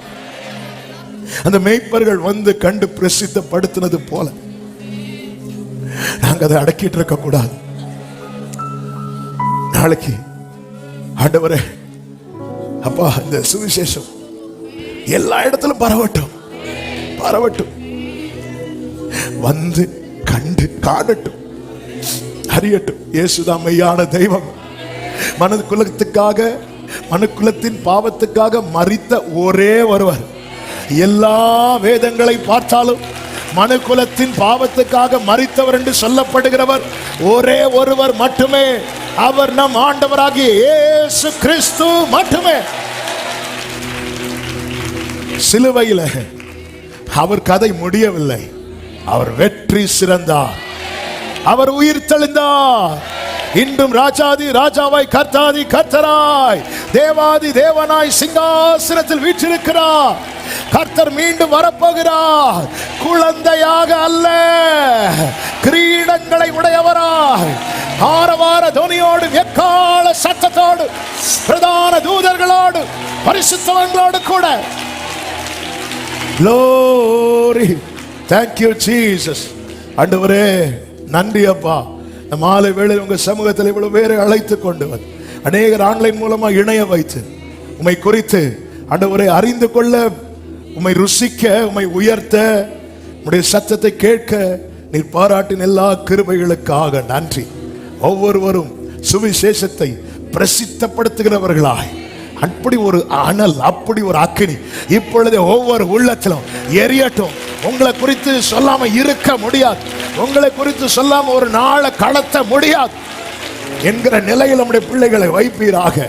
ஆசீர்வதியும், சமாதானத்தோடு அனுப்பும். இந்த லீவ் டேஸ் பிள்ளைகள் குடும்பங்களில் மகிழ்ச்சி உண்டாகட்டும்.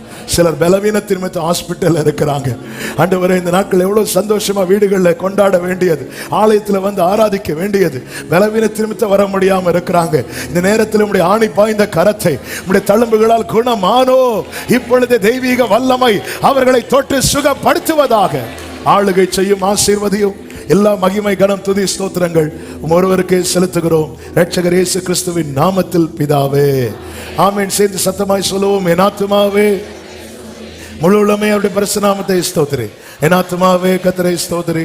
கர்த்தர் செய்த சகல உபகாரங்களை மறவாதே. ஆமென். நம்முடைய கர்த்தராகிய இயேசு கிறிஸ்துவின் கிருபையும் பிதாவாகிய தேவனுடைய அன்பும் பரிசுத்த ஆவியானவருடைய ஐக்கியமும் சிநேகமும் பாதுகாவலும் நம் அனைவரோடும் எல்லா பரிசுத்தவான்களோடு கூட கர்த்தருடைய வருகை மட்டும் தங்கி இருப்பதாக. ஆமென். ஹalleluya.